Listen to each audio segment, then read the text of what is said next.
All right, so first module today. One of the things we're trying to get across here in this very first module is from nomadism to sedentism, from lifestyles that are or life ways, and I'll go over that term in just a little bit. From life ways that are inherently mobile and moving around to life ways that are inherently sedentary to stationary lifeways. So this process would not happen without evolution. And so evolution is how we became human. How we went from Australopithecines to Homo habilis to Homo erectus to Homo sapiens to Homo sapiens sapiens, right? So how we became modern humans. And this process of evolution includes adaptation, adapting new ways of finding food, adapting new ways of living, and adoption. So coming up with new things, and then using those new things to create new lifestyles, and ultimately over hundreds of thousands, hundreds of thousands, and millions of years, creating new organisms. So, as you saw in your chapter, hominids, right, which is what we are, there was a plethora of hominids 6 million years ago, 4 million years ago, even up until maybe 100,000 years ago. There was still Neanderthals and maybe Homo erectus and Homo sapiens, all in possibly the same area, all vying for the same resources. And so, as human beings, we had to overcome those odds and find new ways of living. And ultimately, those new ways of living would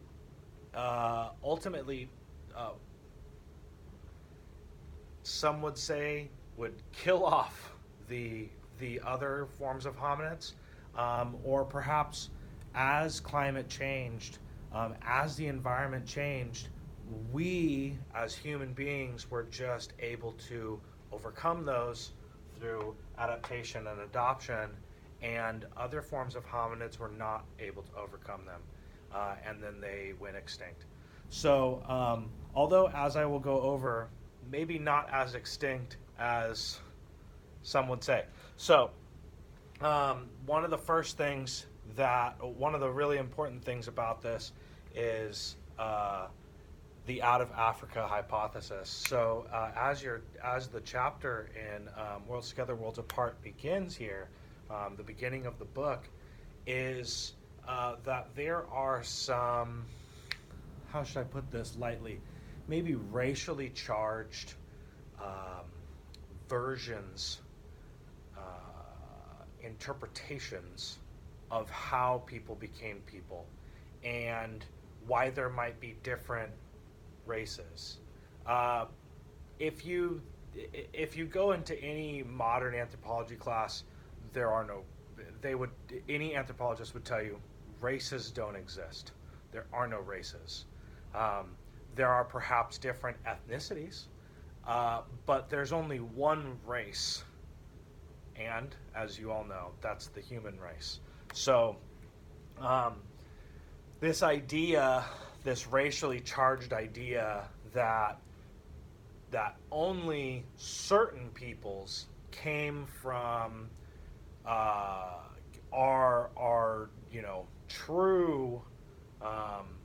true human beings, because we evolved on the right path, the Homo sapien path, and other races or other peoples evolved on different hominid paths. That is a bunch of nonsense. So, and we're going to talk about that in a second. So, out of Africa. So the people, and by that I mean Homo sapiens, left Africa between 200 and 100,000 years ago, years before the present. And when people left Africa, they probably left in small groups, and they all left through the same corridor, because there's really only one way out of Africa. The link between northern Africa in what would be modern-day Morocco and Spain, which is the Straits of Gibraltar, that is not the best place to go across the water. It's really treacherous. It's always been treacherous. It's really hard to get across, and for the most part, it seems that most people didn't go that way. Most people went the other way, which is out through Egypt, out to the Nile Valley, through the Suez region, through the Sinai region, through the where the Suez Canal now is, and into Southwest Asia, which some people call the Middle East. I will try to stay on Southwest Asia throughout the most part of this course, because the Middle East has to be middle and east from somewhere, which means that it's Eurocentric, essentially. It's a Eurocentric term. So I'm trying to not use that term and just try to use the Southwest Asia term, because that's not looking at it from anywhere except geographically. So people left out of Africa, and one of the ways that we know this is because the amount of genetic diversity in the entirety of the world, from Australia to Asia to East Asia to South Asia to Central Asia to Europe to the Americas to both South and Central and North America, all of those places have less genetic diversity than the people in sub-Saharan Africa. So the people in sub-Saharan Africa are from many different groups, evolved out of many different groups, whereas the people in the rest of the world all came from small populations that moved, migratory populations that moved in transit from Africa to various other places. And as you can see on, let's see, what page is it? As you can see on page 2425 of your book, actually I'm not sure if you have the exact same text as I do.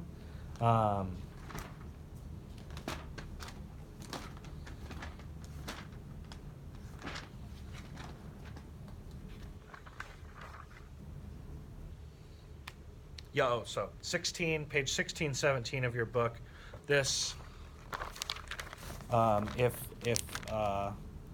you don't have the same book, this portrait right here, this picture. So as you can see in that, they all moved into different areas at different times, and so these are really small populations moving around, and so one of the things that we find in those populations that moved out is actually, really interestingly, people have, scientists, archaeologists have found Neanderthal DNA in a lot of peoples from Asia to Europe. They haven't found them outside of those areas, though. So something like 20% of Neanderthal DNA actually still exists in people today, in human beings today. So they may not have been as uh, as diverse from people not diverse enough to not be able to interbreed with Neanderthals. So it's a very uh, recent and you know uh, trailbreaking, trailblazing, path blazing science. But the reason why I gave you that Neanderthal bone flute video, and I hope that you watch it at the bottom of this module, is because I want you to see that Neanderthals and humans may not have been as different as you think. Now, one of the things that makes us different is that we have, as humans, have more ability for language. And probably about 80,000 years ago, human beings invented language. And only about 40,000 years ago was when the Neanderthals died off. So there may have been something about language that actually gave us even more of an edge than we already had because of our big brains, right? So we have adapted and adopted brain size for as an adaptation to overcome environmental pressures that the Neanderthals did not adopt. So or they did not adapt. So that is one of the reasons why the rest of this class is going to happen, is because of our brain size and because of language. So 80,000 years before present. And so human beings have the ability to produce 100 phonemes, over 100 phonemes. Phonemes are phonemes.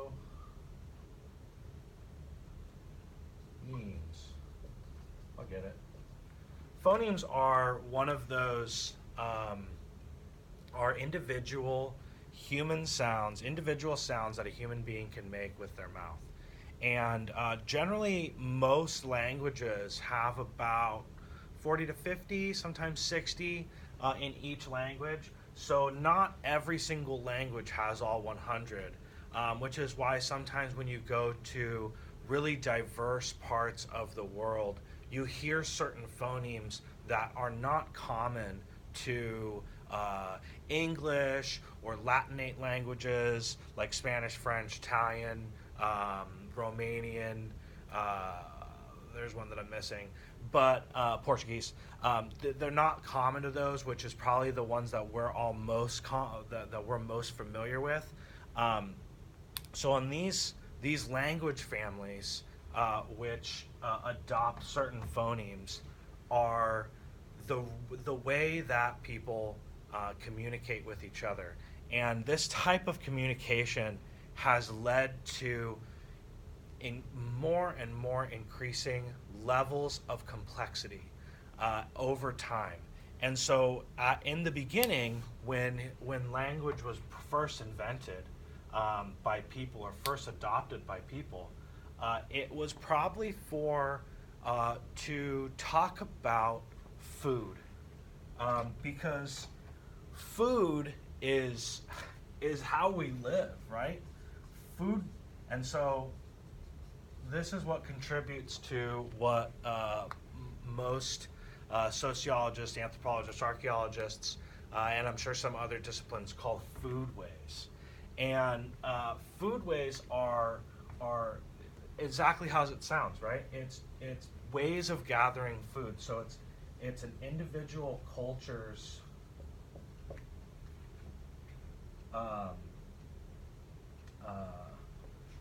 food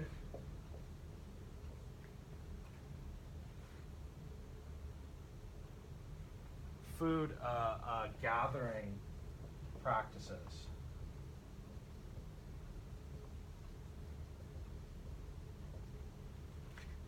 So culture's food gathering practices are practices. Let's move that over just a tad there. Yeah, I still didn't get it. Let's move it just a little more. There we go. Almost there. Yeah, that's pretty good enough. You understand what that's saying. So foodways are a culture's food gathering practices. And those foodways are a big part of lifeways. So, and that's, it was a shorthand for ways of life. So this includes everything in a culture, from traditions to religion, to language, to foodways, to culture's food gathering practices, to anything else, a myriad of other things that go into how a culture lives and what they do that's different or maybe the same from other cultures. So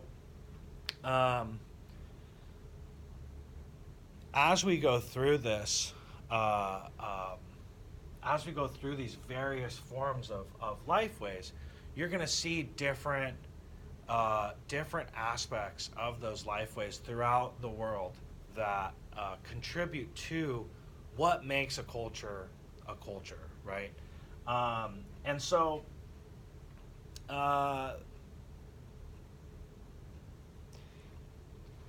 foodways of the people that were moving out of Africa 100,000 years ago was a nomadic, or I'm sorry, the lifeways of people that are moving out of Africa was a nomadic lifeway. And so that nomadic lifeway, nomadism is synonymous.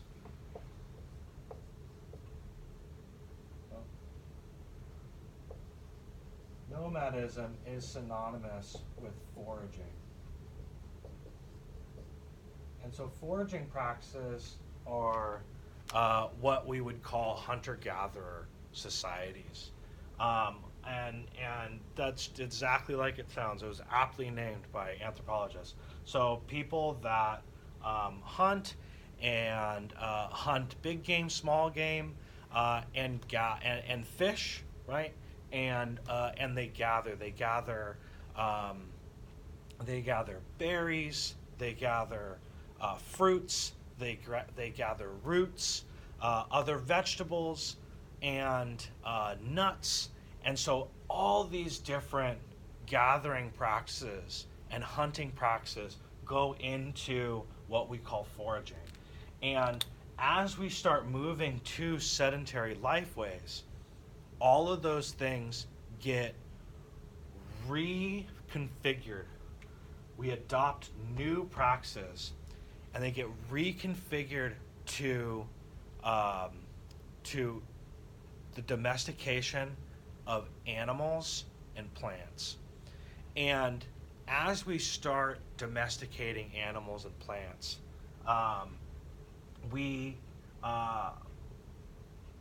can become, in fact, we're actually forced, not that we can do it, we're actually forced into staying in one place. Because once you start domesticating things, it's really hard. You have to move with things. You have to move with tools. You have to move with implements.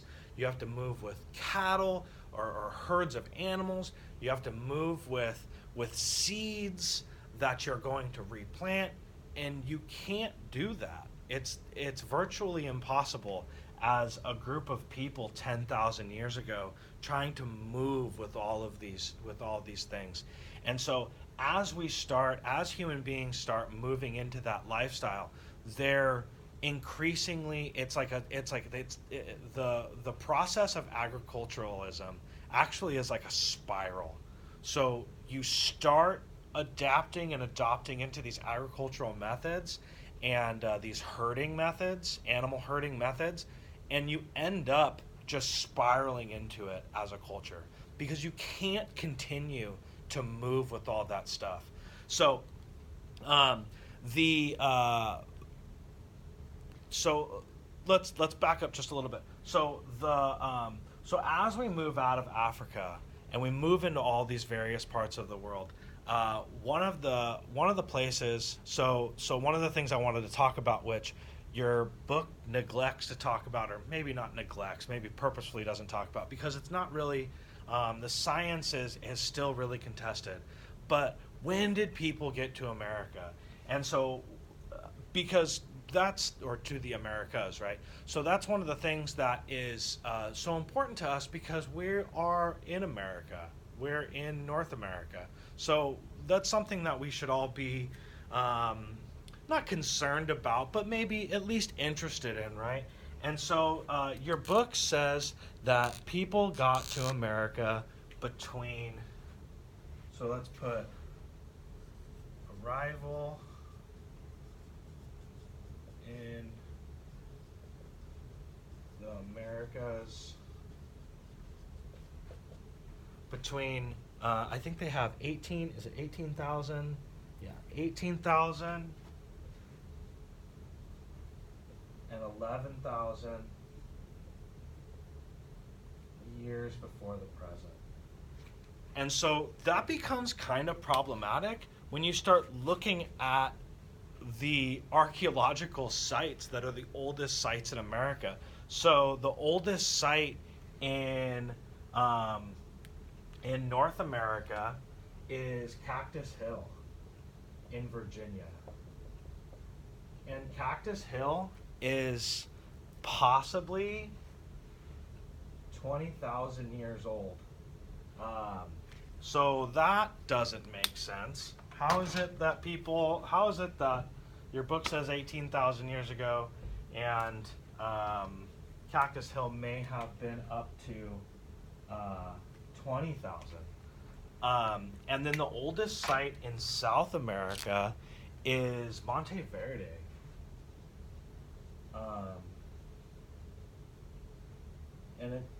And I find this interesting that Cactus Hill, right? Green bush, green plant hill, right? Is also the name of Monte Verde, right? The green hill. So that's just coincidence. Hills are generally green, but I just find that interesting. And Monte Verde is something like possibly 18,500 years old. And so people getting, so the North America one is not too far off, right? Cactus Hill is anywhere from 20 to 16,000 years ago. So if it is 16, so the earliest it could be is, or the latest it could be is 16,000 years old. And so that's actually only 2,000 years after this. So you could conceivably see people just getting across the Bering Strait, walking across the Bering Strait, and then just kind of like booking it towards Virginia with 2,000 years, right? Booking it towards Virginia, where Cactus Hill is, and getting there. That kind of makes sense. But the 11,000 years ago in South America, that's like way off. 7,500 years, and then the latest 14,500 years before the present, it's still 3,500 years off. So that's a little bit more off. So I just like to bring that up, because this science of when people started to populate America is in no way figured science, right? One of the best things about science is that it continues to change, right? It continues to evolve. It never stays the same, and there's always new facts coming in. And so when you get new facts, right, from the scientists, as historians, right, generally historians, as you saw from my like how we do history lecture, one of the things about historians is that we're dependent on sources. And so most of the sources that historians are using are written sources, and this is all way before writing, right? This is anthropologist time period. So we're being good little anthropologists today. So anthropologists are doing a lot of work through modern observation of indigenous peoples, and also through archaeology. Archaeology, remember, is a subfield of anthropology. And so that archaeological work is always tricky because it's not a hard science. You can't replicate an archaeological site. Once you start taking things out of the ground, you're done. You're done. And so you have to do it right the first time, or else you may have screwed something up, and there's no way of going back. So that's why you get these different dates, right? But I just think it's interesting, and I think that as people who live in America, who live in North America, should know about the Americas, right? So I wanted to bring that up. All right, so back to domestication. So out of the hundred or so land animals, and let's see, what am I going to erase here? Let's erase languages.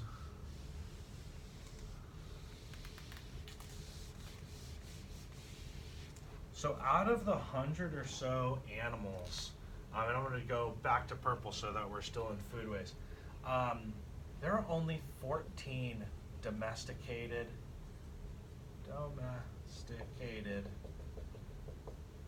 Writing on the board is not easy. There's only 14 domesticated animals throughout the world, or there are now more, but back 3,000 or so BC, 3,500 BC, there were only 14. And your book has most of them, and that's the map on 24, 25. So this map right here. This has most of them, but as you can see, I put in a few more on my book, like donkeys in Egypt and camels in Arabia, actually. Not Mesopotamia, and zebu and chickens in India, water buffalo in China, and ducks in China. And so out of these 14 domesticated animals, they all have really similar characteristics. So they have efficient diets. They have quick growth rates. They have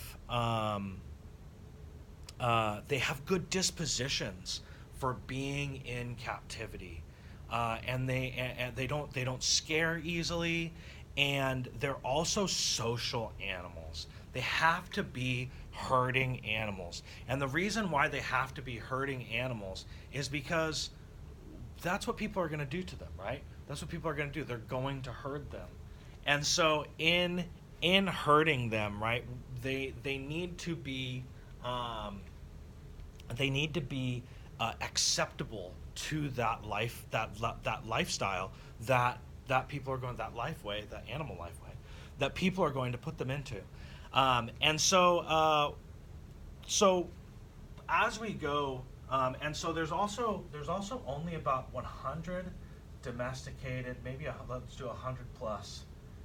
And I didn't put animals up there. Domesticated plants and animals. So, out of all of the animals in the world, right? Out of all of the animals that inhabit this world, and all the plants that inhabit this world, this is how much we've domesticated. And it's not like every single region domesticated all of them, right? People were lucky in Mesopotamia and China and the Indus Valley and the Nile Valley and in Mesoamerica and South America, in Chile, to domesticate more than, or that's the Central Andes actually, to domesticate more than 2 or 3, maybe 4 animals, and maybe a dozen plants, a couple dozen plants, and throughout the world they ended up doing this whole thing, but each region had a smaller number, and as you go uh, from from nomadic foodways to sedentary foodways, the amount of people that you can support in a square mile of land becomes enormous. In nomadic foodways, in subsistence cultures where you're subsisting on the land, right? That's like your whole culture is to subsist. In subsistence cultures, nomadic foraging, hunter gatherer cultures, you can have possibly one person per square mile of the land that you're on. Whereas with agriculture, you can have up to 100 people per square mile, and in certain places you can have thousands of people, 1,000 up to thousands of people per square mile, especially now with modern agricultural practices. Um, and so, as people start, so let's talk about this spiral, right? So, as people start moving into from nomadic to sedentary lifeways, they start by, as nomads, they're coppicing, right? They're trimming plants. They're making sure that the plants are yielding the best that they can as they go around, because they're probably going to stay in the same area, even though they may move around. They're gonna go back through the same area kind of over and over again. They're gonna go through a cycle, right? And so they're trimming. They're using biodiversity farming, which is using fire to help them farm, right? So they're using all of these different tactics. But what they end up doing is they may go from hundreds of different plants to a couple dozen, right? And in those couple dozen, those are going to be the best ones for domestication. And so the best ones for domestication are going to be the ones that are most easily going to be adapted to agriculture, and that can be adopted easily. And so as you spiral into it, you start focusing on these same plants and animals. And by focusing on those, you adopt a less nomadic lifestyle. And in that less nomadic lifestyle, you get into what's called the trap of sedentism. So this agricultural practice is even though it has all of these benefits, it also has all these drawbacks. Animals have tons of diseases, which now we are in much closer contact with. People are more stressed out and anxious in sedentary lifestyles, because you don't have the freedom to move around like you do in a nomadic lifestyle. You don't have the freedom to do what you want. You have to plant at a certain time. You have to get your animals to reproduce at a certain time. Everything is on a time scale. And so you start moving towards a more and more and more anxious lifestyle. But you have tons of diversity in your population now. People can stop working all the time, right? You have more opportunity for people to do other things. And so you start having professionalization. And so in that professionalization, you start getting things like writing, you start getting things like political leaders, religious leaders, right? And so all of that moves into a full adoption of farming. But once you're in one place, then those nomadic cultures can start raiding you. And by raiding you, they can come in, take your stuff, and then leave, right? And so then you need walls, and then you need armies, and that's what we're going to get into in our next section. But the other thing that I wanted to talk about real quick is gender. So one of the ideas about hunter gatherers is that there's like this strict gender binary. There's man, right, and there's woman. There's no the sexes are completely gendered, and there's no other way of looking at it. That's not really the way that it is. Anthropologists have been telling us for hundreds of 100 years, since the 1800s, that nomadic peoples, that indigenous peoples that are still using hunter-gatherer practices, actually have third, fourth, fifth genders, because one of the things that you have with a nomadic culture is you have somebody who's what's called a shaman, and the shaman is your connection from the natural world to the supernatural world. And these third, fourth, and fifth genders are very commonly shaman. They perform a different function in society than a lot of the other people. They're not always, but they have a very special role. And so as you start moving into to an agricultural lifestyle, you actually lose genders, because you start getting into that gender binary, because now and you also start getting into gender dimorphism. So where certain genders, usually male gender, have a higher ranking in the society than female genders. And one of the reasons is because what female genders are generally doing in nomadic lifestyles is they're foraging. They are gathering, and so they need expertise in gathering to do what they do. They need to know where things are going to bloom, where things are best going to be picked at the right time, where they can be gathered, where the acorns can be gathered, where the berries can be gathered, all those things. They need to know all that stuff.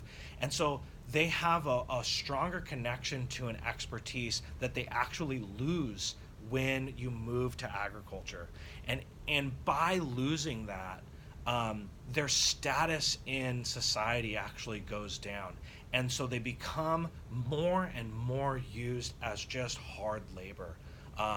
And as we start getting into next week, you'll start seeing with the Epic of Gilgamesh how genders become stratified. So men start to own women. And before, in nomadic cultures, you can't own women, you can't own other genders, because it's just not practical. There's no reason to do that. But once you get into really close contact with people, then you need to cloister your women folk, right? And you need to make sure that nobody else is coming around them, and nobody else is handling them or touching them, doing anything with them in any way. And so the process through that is really, really important for gender.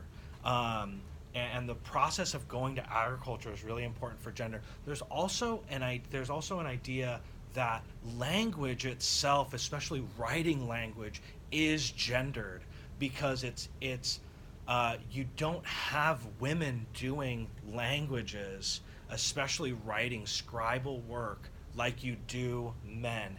And there's an idea that it might have something to do with women are more right-brained than left-brained, and I'm not sure if that's all that holds up, but that science holds up. But you really start to see this as you move along through the rest of our course. You'll start seeing that men become far more prominent, far and away the rulers, the religious figures, the scribes, the generals, right? So you start getting war, and you start getting more military organized, and through that you start having more and more men take over higher gender roles, and you start getting this gender hierarchy.